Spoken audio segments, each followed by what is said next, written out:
이제 다 함께 묵도하심으로 새벽 기도회를 시작하겠습니다.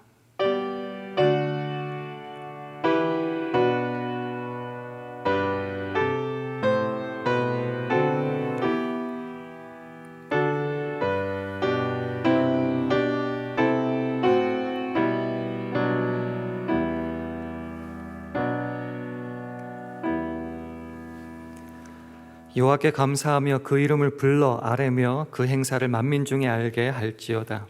그에게 노래하며 그를 찬양하며 그의 모든 기사를 말할지어다. 그 성호를 자랑하라. 무릇 여호와를 구하는 자는 마음이 즐거울지로다. 여호와와 그 능력을 구할지어다. 그 얼굴을 항상 구할지어다. 그종 아브라함의 후손 곧 택하신 야곱의 자손 너희는 그의 행하신 기사와 그 이적과 그 입의 판단을 기억할지어다. 아멘. 하나님 아버지, 우리에게 새로운 하루를 시작하게 하시고 먼저 주님께 예배하게 하시니 참 감사합니다. 오늘도 주님을 찾고 그의 능력을 힘써 사모하고 언제나 그의 얼굴을 찾아 예배하는 복된 하루 되게 하여 주옵소서. 때로 지치고 힘들 때마다 주님께서 이루신 그 놀라운 기적과 이사들을 기억하면서 다시금 믿음 위에 굳게 서는 우리 모두 그리고 오늘 하루 되게 하여 주옵소서. 예수님 이름으로 기도합니다. 아멘. 우리 다 함께 찬송가 460장, 새 찬송가로는 301장, 찬송가 460장 하시겠습니다.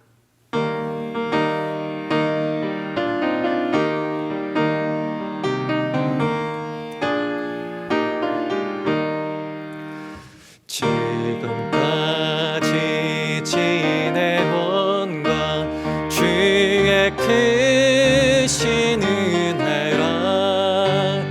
한이 없는 주의 사랑 어찌 이루 말하랴.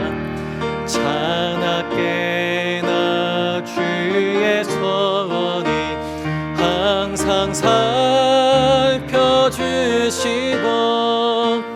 모든 일을 주 안에서 형통하게 하시네. 몸도 마음도 연약한 나 새 힘 받아 살았네. 늘 붙듯이 부시는 주의 은혜 족하다.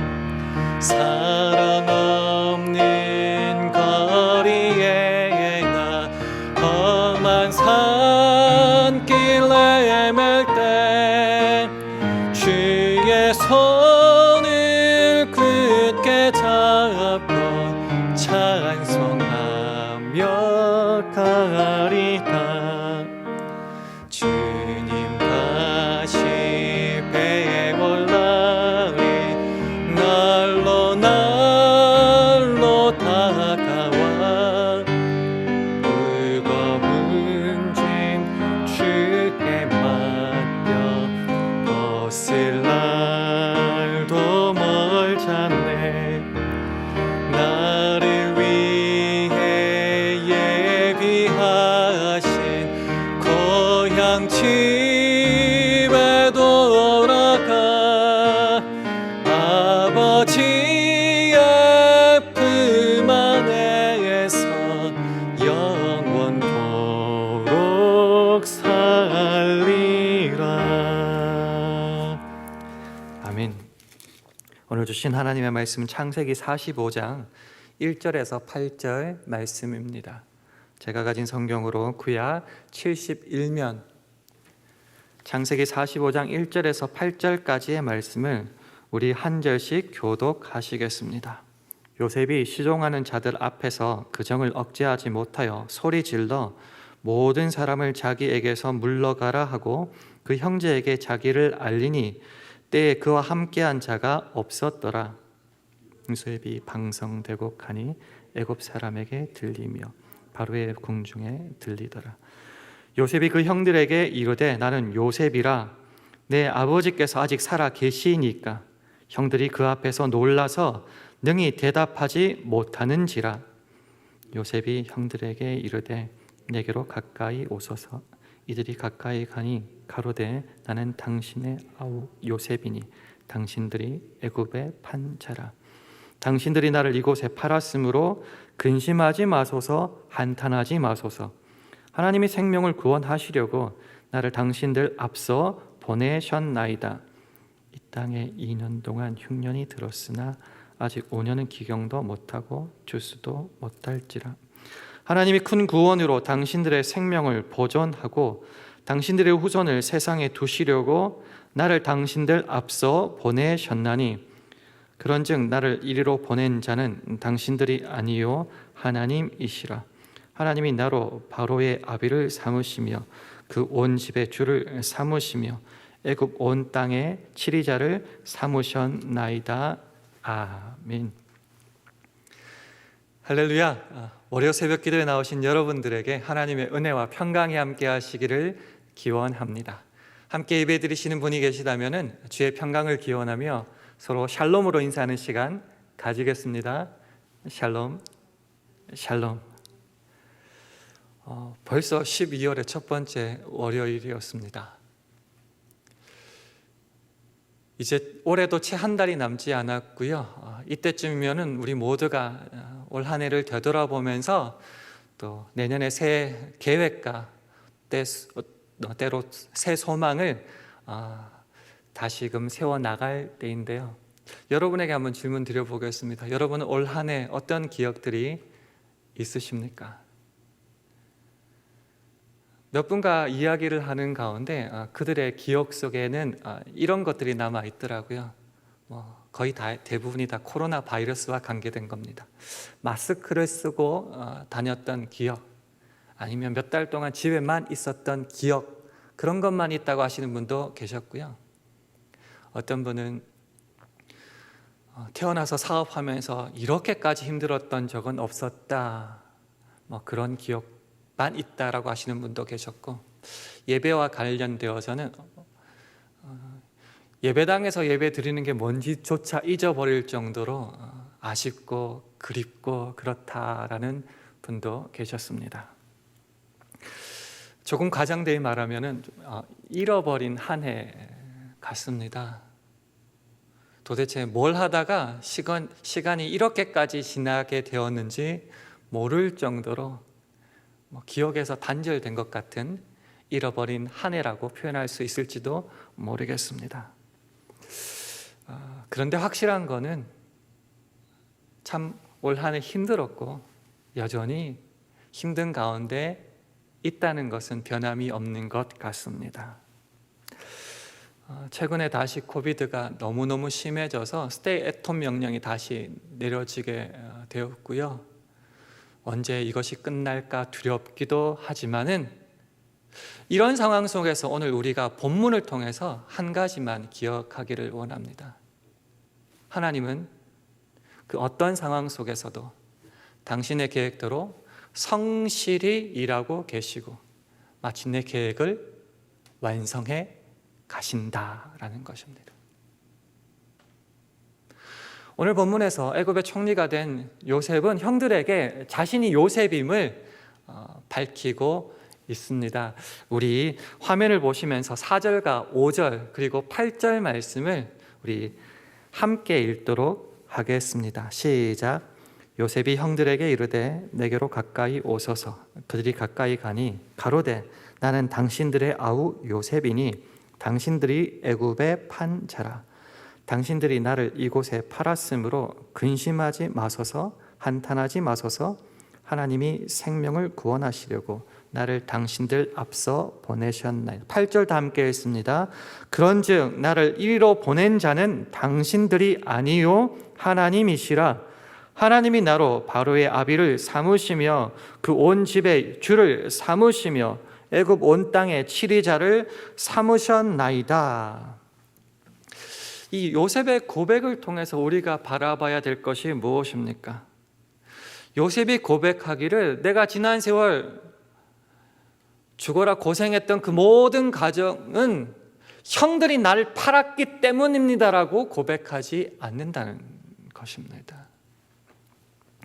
그 모든 내 인생, 그 고생했던 그 시간들은 요셉의 집안을 구원하시고 생명을 살리려는 하나님의 인도와 간섭과 계획이었다라고 고백하는 것입니다.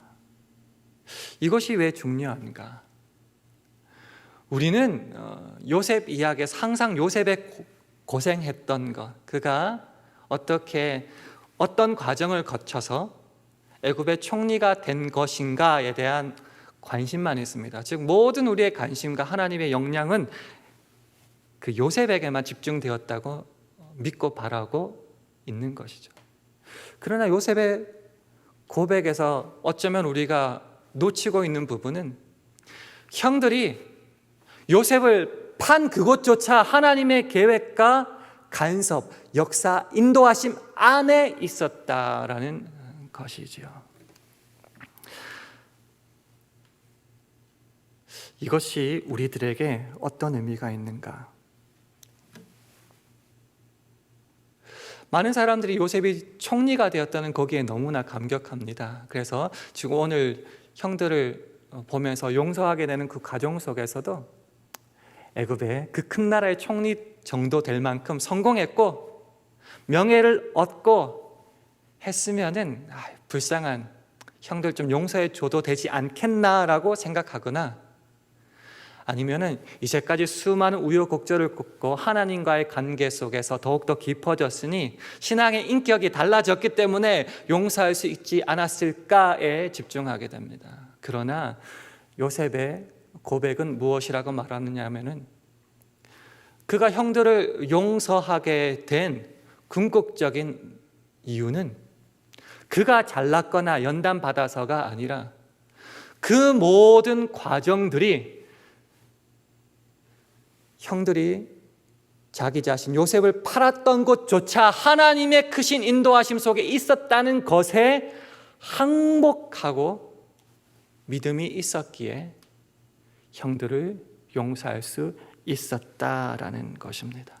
하나님께서 자기 집안을 구원하시려는 그 계획 속에 형들이 자신을 판 것도 자기가 고생한 그 모든 것도 다 포함이 되어서 마침내 하나님의 계획이 오늘 내가 고백하는 이 순간에 완성되어져 감을 나는 믿고 보았고 확신하기에 그 하나님의 능력과 계획하심에 나는 항복할 수 있고 그 항복하심의 결과로 형들도 용서할 수 있게 되는 것입니다. 요셉의 인생 형들과의 관계 속에서 불화가 있었고 팔려왔고 먼 나라 이방 땅에까지 와서 종살이하였고 거기서도 오해 속에 감옥에 갇히고 감옥에서도 잊혀진 바 되어 그런 수많은 고생길을 겪어왔지만은 그 지질이 못난 인생들 고생 속 때로는 나는 실패했다 끝이다 라고 하는 그 순간 속에서도 나는 포기했을지 몰라도 하나님은 여전히 계획대로 일을 진행하고 계셨고 하나하나 당신의 뜻을 이루어 가셔서 마침내 그 모든 시간과 가정과 일들을 사건을 통하여서 하나님은 합력하여 마침내 선을 이루고야 마셨다라는 것이죠. 자, 그 고백의 결정체가 뭐죠? 그런즉 나를 이리로 보낸 자는 형님 당신들이 아닙니다라는 것이죠. 그러면 나를 이리로 보낸 자는 누구라고요? 하나님이시다라는 것이죠. 이 믿음이 여러분 안에 있으십니까? 코비드를 지나면서 항상 우리 마음속에 있는 것이 있습니다. 이 어려운 시기를 겪는데 하나님은 날 버리신 것 아닌가? 나는 무가치한 것 아닌가? 나는 끝이고 실패한 것 아닌가? 그러나 오늘 요셉의 고백은 말하는 것이죠. 나를 이리로 보낸 자는, 내가 지금 이렇게 고통당하고 있는 것은 형들 때문이 아니고 코비드 때문이 아니고 내가 버림받아서가 아니라 내가 하나님의 계획 안에 있기 때문이다라는 것이죠. 이것이 잘 나타나 있는 것이 바로 로마서 8장 18절 이하의 말씀이라고 믿습니다. 오늘은 로마서 18장부터 끝까지의 말씀을 한 절씩 한번 읽어가면서 오늘 본문과 한번 비교하는 시간 가져보겠습니다. 먼저 화면을 보시고 로마서 8장 18절에서 23절까지 우리 한 절씩 교독하겠습니다. 제가 먼저 읽습니다.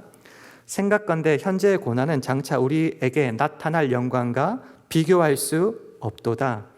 피조물이 고대하는 바는 하나님의 아들들이 나타나는 것이니 피조물이 허무한데 굴복하는 것은 자기 뜻이 아니오 오직 굴복하게 하시는 이로 말미암음이라. 그 바라는 것은 피조물도 썩어짐의 종노릇 한 데서 해방되어 하나님의 자녀들의 영광의 자유에 이르는 것입니다. 피조물이 다 이제까지 함께 탄식하며 함께 고통을 겪고 있는 것을 우리가 아느니라. 그뿐 아니라 또한 우리 곧 성령의 처음 익은 열매를 받은 우리까지도 속으로 탄식하여 양자될 것 곧 우리 몸의 속량을 기다리느니라.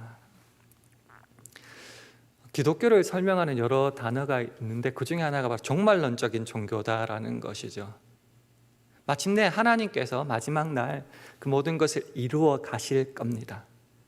여기서 우리가 놓치지 말아야 될 것은 그 완성이 주님께서 다시 오실 그때라면은 우리는 그때까지 이 현재라는 과정과 시간, 어떤 사건들을 계속 겪어가야 한다는 것이죠. 물론 소망 가운데 이것을 살아가겠지만은 당장 눈에 보이는 것은 때로 탄식이고 고통이고 아픔이고 실패일 수 있다라는 것입니다. 그 과정 중에 있을 때는 우리가 성령의 처음 익은 열매를 받았다 할지라도 아직 완성이 되지 않았으니 우리는 그 속에서 오늘 탄식하며 고통을 받으며 몸의 속량을 기다리고 있다. 완성은 언제죠? 우리 주 예수 그리스도께서 다시 오실 그날입니다. 그러면 그때까지는 이 아픔과 고통, 때로 실패 같은 이것을 어떻게 살아가야 되는가? 고통이 전부가 아니고 실패같이 보이는 것이 전부가 끝이 아니다라는 것이죠. 그래서 우리는 이것을 소망 가운데 살아내야 된다는 것입니다. 로마서 8장 24절 25절 말씀 우리 화면을 통해서 함께 읽도록 하겠습니다. 시작. 우리가 소망으로 구원을 얻었음에 보이는 소망이 소망이 아니니 보는 것을 누가 바라리요.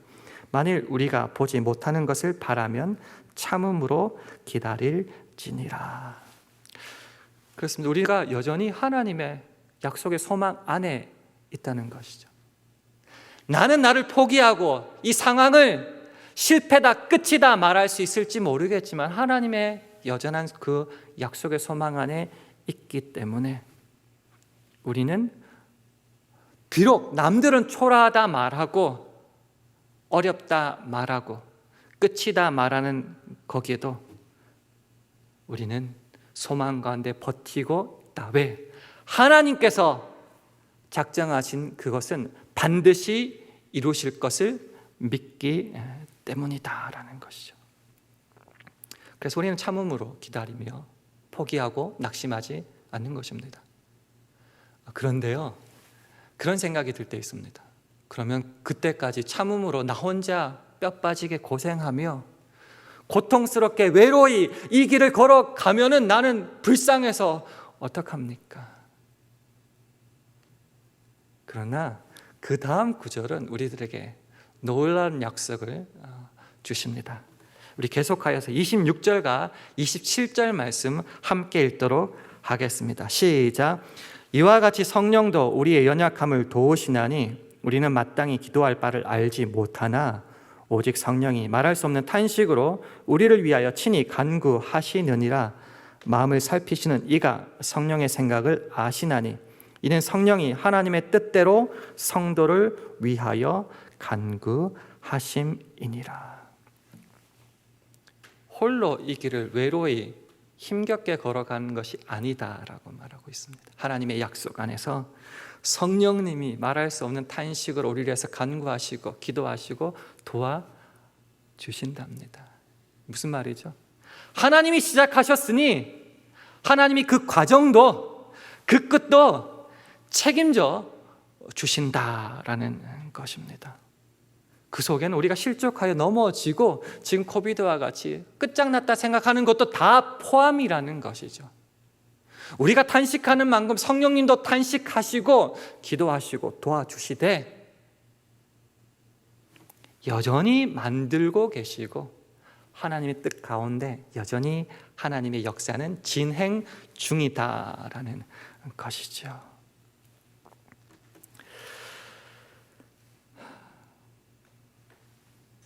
하나님 안에, 그 역사 안에, 그 인도하심 안에 무가치하고 실패한 것 있을까요? 우리는 올 한 해 되돌아보면서 이거는 정말 잊어버리고 싶고 내 인생에서 끊어버리고 싶은 일들이 있을지도 모르겠습니다. 그것이 부끄러운 일이든 힘겨웠던 일이든, 그러나 하나님의 역사와 손 안에서 그 모든 것도 하나님의 사용하신 도구다라고 말하고 있습니다. 그것이 바로 우리가 잘 아는 로마서 8장 28절 말씀입니다. 우리 화면을 보시며 읽도록 하겠습니다. 시작.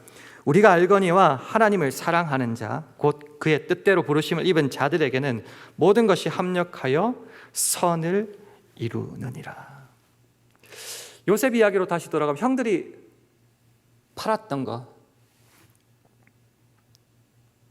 종살이하면서 오해받았던 것, 감옥에 있어서 잊혀져 버렸던 것, 세상 사람들은 재수가 없다, 우연이다, 잊어버려라 라고 말할지 모르겠지만은 하나님의 역사 안에서 그 모든 것은 합력하여 선을 이루시는 하나님의 인도하심이었다라고 말하는 것입니다.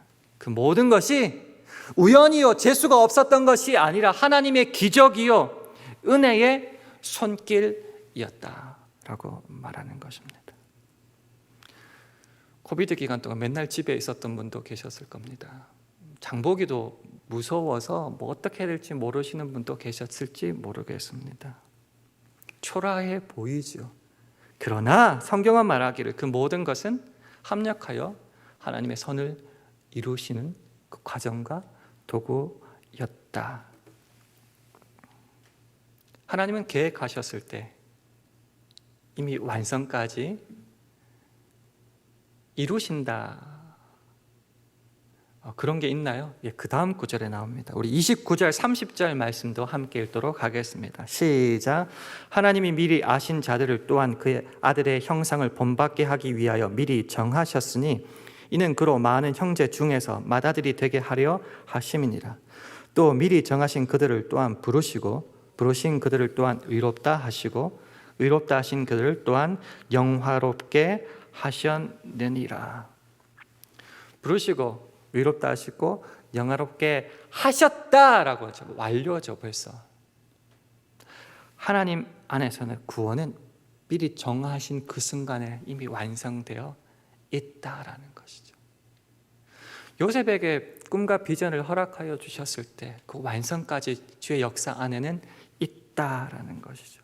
신실하신 하나님은 작정하신 그 모든 것을 신실하게 마침내 기필코 이루신다라는 것입니다. 그렇기 때문에 우리가 이 현재 상황만 보고 주저앉아 있을 필요는 없다라는 것이죠. 우리는 어느 순간에 있든지 마침내 하나님의 은혜로운 복된 운명에 들어가고야 말 것이다. 그 소망으로 현재를 참으며 이 시간을 보내야 하는 것입니다. 그 소망 가운데 있을 때, 그 믿음 가운데 있을 때에 실제로 어떤 일이 벌어지는지 대해서 다음에 성경 구절이 말하고 있습니다. 먼저 31절과 32절 함께 읽도록 하겠습니다. 시작. 그런즉 이 일에 대하여 우리가 무슨 말 하리요? 만일 하나님이 우리를 위하시면 누가 우리를 대적하리요? 자기 아들을 아끼지 아니하시고 우리 모든 사람을 위하여 내주신 이가 어찌 그 아들과 함께 모든 것을 우리에게 주시지 아니하겠느냐? 주신 선물 중에 가장 큰 것, 독생자 예수 그리스도 아니십니까? 그 아들까지 아끼지 않으셨던 분이 우리가 살아가는 이 현실 속에서 무엇인들 아끼시겠습니까? 그래서 38절과 39절은 이렇게 말합니다. 우리 마지막으로 함께 읽겠습니다. 시작. 내가 확신하노니 사망이나 생명이나 천사들이나 권세자들이나 현재일이나 장래일이나 능력이나 높음이나 깊음이나 다른 어떤 피조물이라도 우리를 우리 주 그리스도 예수 안에 있는 하나님의 사랑에서 끊을 수 없으리라. 아멘. 요셉은 형들 앞에서 마침내 고백합니다. 그리고 하나님의 사랑에 마침내 항복합니다. 나를 이리로 보내신 것은 당신들이 팔아서가 아닙니다. 당신들 때문에 내 인생이 이렇게 꼬였다가 겨우 하나님의 은혜로 회복되어서 총리의 자리에 이른 것이 아닙니다. 내 인생은 처음부터 하나님의 계획 속에 있었습니다. 그리고 그 속에 하나님의 은혜 작정 속에 당신들이 판 것까지 다 포함되어 있음을 이제 고백하고 그 하나님의 은혜에 항복합니다.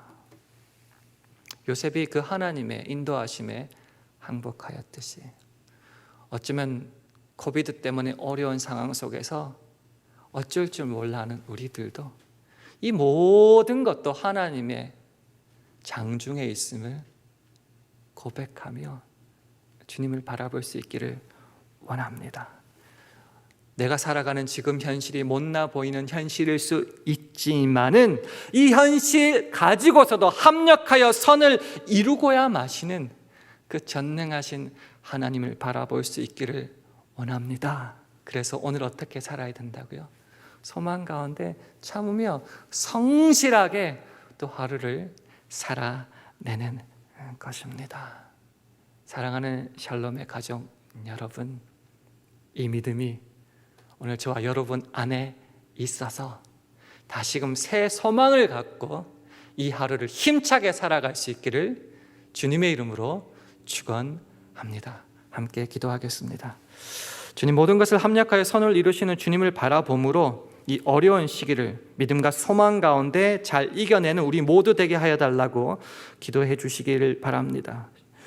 주님, 우리 교회와 가정, 직장과 사업, 자녀들을 주님 꼭 붙잡아 주시고 특별히 오늘 하루를 살아갈 일용할 양식과 영육 간의 강건함 허락하여 달라고 기도해 주시기 바랍니다. 주님, 오늘도 성령 충만하게 하여 주셔서 우리가 있는 그곳에서 하나님의 영광의 빛을 드러나게 해달라고 이런 기도 제목을 가지고 1분간 합심하여 기도하시겠습니다.